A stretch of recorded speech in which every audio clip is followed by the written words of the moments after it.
जय हिंद दोस्तों। स्वागत है आपका जीएस एरा में। मैं हूं अंशुमान और आज हम बात करने वाले हैं भारत के संवैधानिक विकास के बारे में। लास्ट दो क्लासों में हमने लोकतंत्र और साथ में संविधान के बारे में डिस्कशन किया था।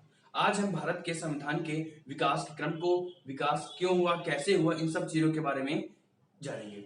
यहाँ पे बहुत से लोगों का डाउट रहता है या फिर बहुत से लोगों का ये प्रश्न रहता है कि जब हम भारत के संविधान को पढ़ते हैं, भारतीय राज्य व्यवस्था को पढ़ते हैं, तो उसके लिए जब 1950 में भारत का संविधान लागू हुआ था, तो ऐसे में हम भारत के इतिहास को, भारत की इतिहास की पृष्ठभूमि को क्यों पढ़ते हैं, इन एक्ट को क्यों पढ़ते हैं।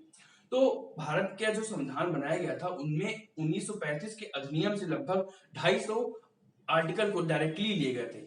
और वो जो 250 आर्टिकल थे, यानी कि 1935 का जो अधिनियम था, वो एक दिन में बनके नहीं तैयार हुआ था। उसके पीछे की भी एक इतिहास था, एक पृष्ठभूमि थी। भारत के राष्ट्रवादी नेताओं के द्वारा कई सारे आंदोलन करना, अपनी मांगों को रखना, यानी कि जनता का प्रतिनिधित्व करना, ये सारी चीजें एक इतिहास के क्रम में धीरे धीरे विकसित हुई हैं और ये एक्ट एक धीरे धीरे क्रमवार विकसित हुए हैं। अगर हम इन एक्ट को देखें तो ये एक्ट भी ईस्ट इंडिया कंपनी के एक इतिहास को प्रदर्शित करता है। उसके द्वारा भारत में जो भी क्रियाकलाप किए गए हैं उसी के क्रम को प्रदर्शित करता है। इसलिए भारत के राज्य व्यवस्था को समझने के लिए हमें इन संवैधानिक विकास को भी समझना बहुत ही ज्यादा जरूरी है। चलिए स्टार्ट करते हैं इस इतिहास की पृष्ठभूमि को। 1599 में मर्चेंट ऑफ एडवेंचर नाम से एक कंपनी लंदन में, ब्रिटेन में बनाई गई, जिसका उद्देश्य था पूर्वी देशों की तरफ, यानी कि भारत हो गया, इंडोनेशिया हो गया, यानी कि पूर्व पूर्व के जो देश हैं वहां से व्यापार करना। ऐसे में महारानी एलिजाबेथ के द्वारा एक चार्टर अधिनियम, यानी कि एक रॉयल चार्टर, एक एक्ट पास किया जाता है और वो मर्चेंट ऑफ एडवेंचर कंपनी 1600 में ईस्ट इंडिया कंपनी के नाम से भारत में व्यापार करने के लिए आती है। जब भारत में वह कंपनी व्यापार करने के लिए आती है, उस दौरान भारत में देखा जाता है कि जो सम्राट होते हैं, जो भारत में एम्पायर चल रहा होता है, वो मुगल एम्पायर चल रहा होता है और भारत में जलालुद्दीन मोहम्मद अकबर का शासन हो रहा होता है। भारत में ईस्ट इंडिया कंपनी आती है, यहाँ पे उनको व्यापार करने का एक परमिशन मिलती है। उन्होंने यहाँ पे व्यापार करना प्रारंभ किया है। वो जो कंपनी थी वो एक वैसी कंपनी थी जैसे एक प्राइवेट कंपनी भारत की हो और वो किसी देश में व्यापार करने के उद्देश्य से जाए। उसका उद्देश्य मात्र एक व्यापार करना था। उसके ऊपर ब्रिटेन के जो संसद थी या फिर क्राउन था, उनका एकाधिकार नहीं था। वो यहाँ पे व्यापारिक उद्देश्य से आती है, लेकिन समय के साथ वह देखती है भारत की संस्कृति को, भारत के कल्चर को, यहाँ के रहन सहन, खान पान, यहाँ की जो आपस में लोगों का टकराव है, यानी कि एकीकरण की कमी को देखती है। 1613 में भारत में सबसे पहले ये अपनी कंपनी को स्थापित करती है सूरत में, और यहीं से इनकी जो नीति होती है वो धीरे धीरे व्यापारिक से साम्राज्यवादी होना प्रारंभ होती है। 1613 में इन्होंने अपनी फैक्ट्री सूरत में स्थापित किया। अब ये सूरत पड़ता कहाँ है? अगर देखें तो सूरत भारत के पश्चिमी तट में, यानी कि पश्चिम घाट में एक तटीय क्षेत्र में स्थित देश है, वो राज्य है। अब जो सूरत है, सूरत में इन्होंने अपनी पहली फैक्ट्री स्थापित की और ये सूरत एक ऐसा क्षेत्र, यानी गुजरात एक ऐसा क्षेत्र था जहां से आसानी से अंग्रेज आयात और निर्यात कर सकते थे। धीरे धीरे समय बीतता गया। शाहजहां के समय में, औरंगजेब के समय में यह देखा गया कि जो अंग्रेजों की नीति है वो धीरे धीरे साम्राज्यवादी होना स्टार्ट होती है।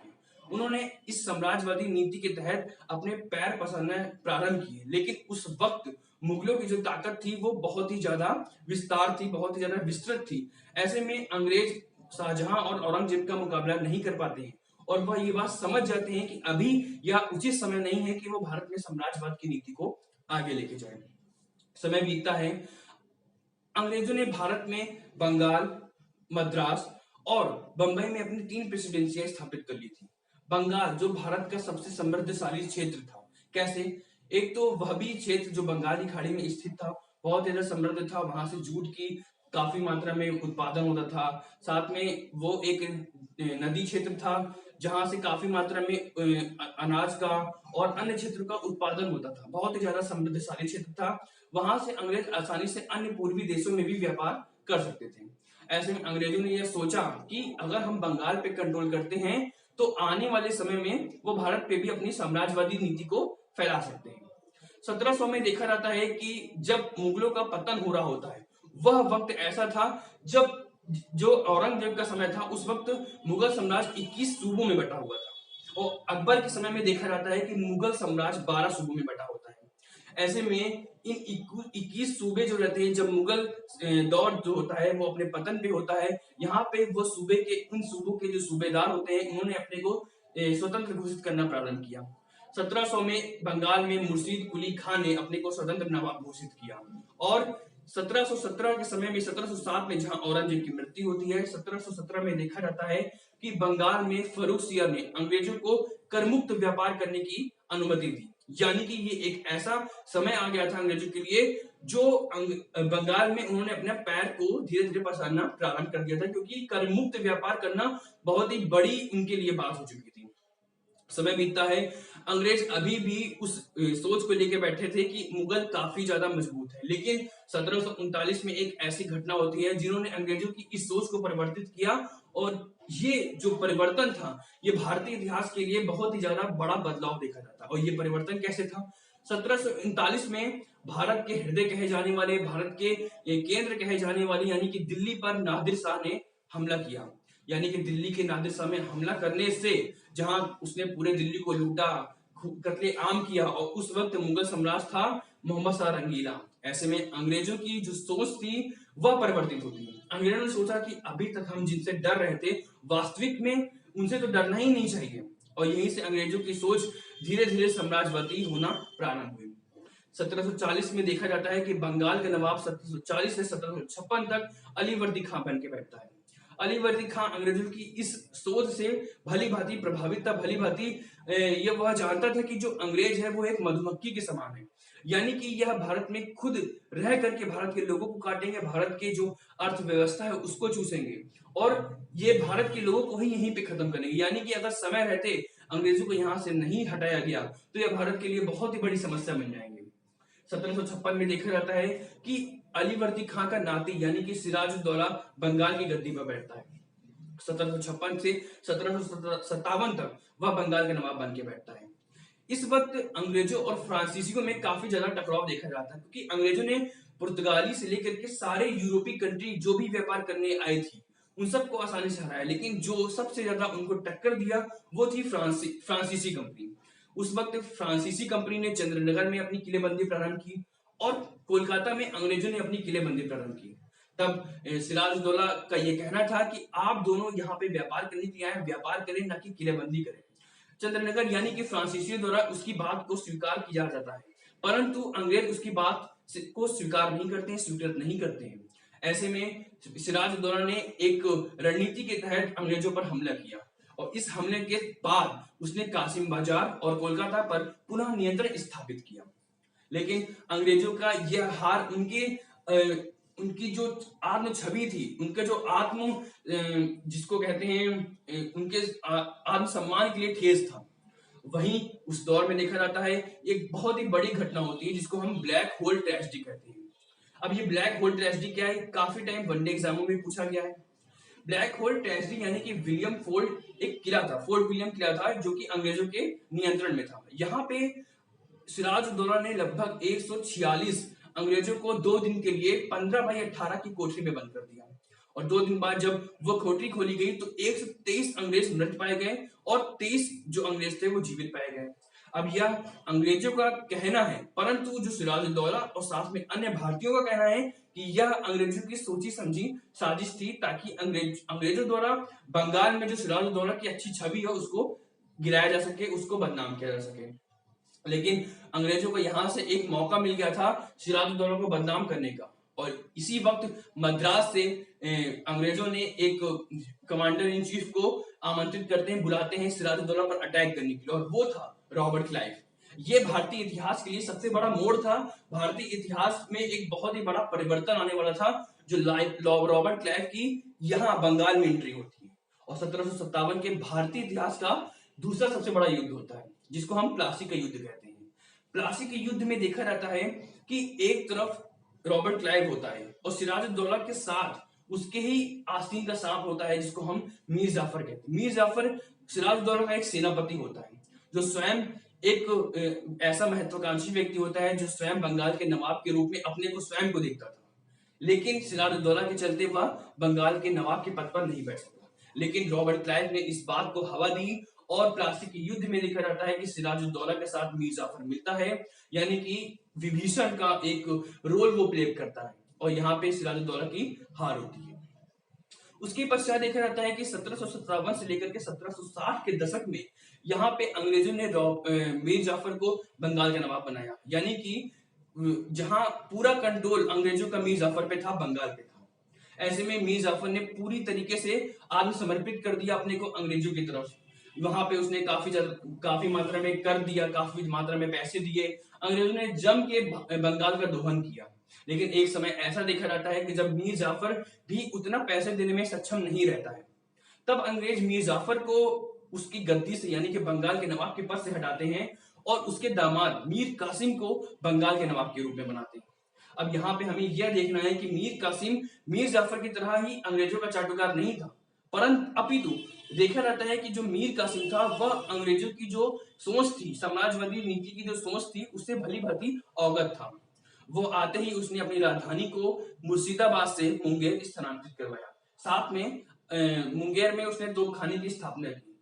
जैसे ही अंग्रेजों को इस बात की भनक लगती है, अंग्रेज यह समझते हैं कि जो मीर कासिम है वो अपनी एक रणनीति तैयार कर रहा है अंग्रेजों के विरुद्ध। ऐसे में अंग्रेज मीर कासिम के खिलाफ युद्ध छेड़ते हैं और मीर कासिम की हार होती है।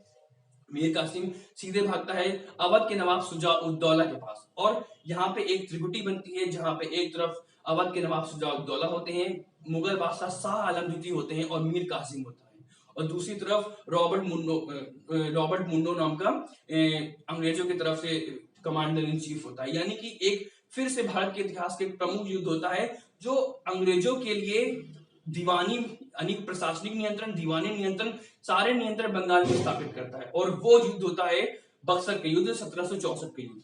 यह भारतीय इतिहास में अंग्रेजों के प्रवेश करने के लिए, अंग्रेजों के साम्राज्यवाद की नीति को विस्तार देने के लिए सबसे निर्णायक युद्ध कहा जाता है। इस युद्ध के तहत अंग्रेजों ने इस त्रिगुटी को यानी कि मीर कासिम, शाह आलम द्वितीय और सिराजुद्दौला की त्रिगुटी को हराया और आगे चल के 1765 में भारत के इतिहास की प्रमुख संधि, जिसको हम इलाहाबाद की संधि कहते हैं। अब ये इलाहाबाद की संधि क्या है? अंग्रेजों को यहाँ से एक एंट्री मिल चुकी थी कि अब वो बंगाल में पूरी तरह अपने अतिक्रमण नीति के तहत उस पर अपना कंट्रोल करेंगे। 1765 में देखा जाता है कि इलाहाबाद की संधि होती है।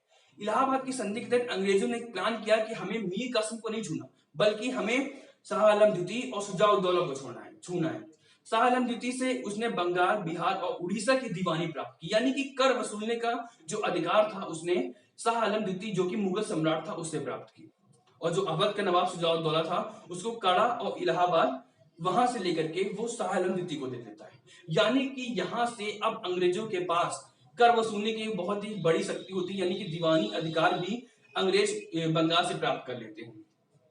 और यहीं से देखा जाता है कि 1765 से लेकर के 1772 तक का दौर था, वो भारत में लूट का दौर था। लूट का दौर यानी कि इस दौरान अंग्रेजों ने जम के बंगाल का दोहन किया। वह क्षेत्र जो भारत के इतिहास में सबसे समृद्ध क्षेत्र कहा जाता था, वह अब गरीबी की ओर, पतन की ओर वह अग्रसर हो चला था।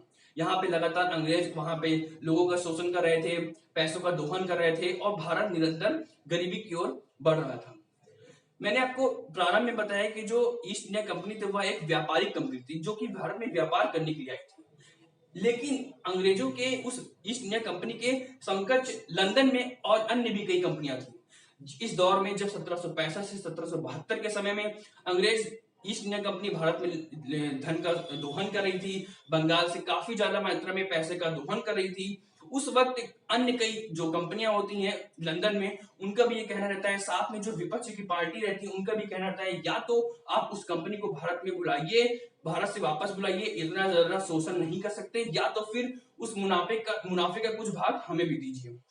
ऐसे में महारानी के ऊपर साथ में जो अंग्रेज ब्रिटिश की संसद रहती है उस पर काफी ज्यादा दबाव देखने को मिलता है। और यहीं से भारत में जो अधिनियम आते हैं उनका एक क्रम स्टार्ट होता है।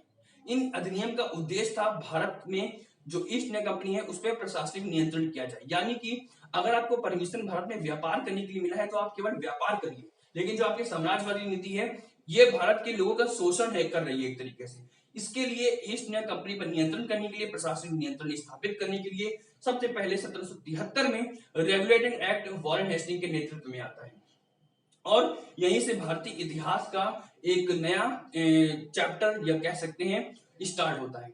अब देखा जाता है कि ये जो हमें एक्ट आते हैं, अधिनियम आते हैं, इसको दो भागों में पढ़ना है। पहला भाग है 1773 से लेकर के 1853 तक का, जो कि कंपनी के अधीन आता है। 1857 के युद्ध के पश्चात कंपनी पर पूरा नियंत्रण स्थापित कर लेती है ईस्ट इंडिया कंपनी और 1858 से लेकर के 1947 तक के जितने भी एक्ट आते हैं वो आपके क्राउन के अधीन आते हैं। यानी कि हम दो भागों में इन अधिनियमों को पढ़ेंगे।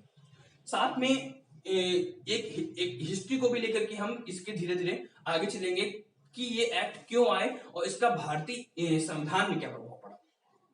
तो यह था भारतीय संविधान के विकास के भाग 1 यानी कि पहले भाग के बारे में। इससे संबंधित जो भी डाउट हो वो कमेंट सेक्शन में पूछेगा और मैं इससे संबंधित एक क्वेश्चन भी पुट करूंगा। जय हिंद।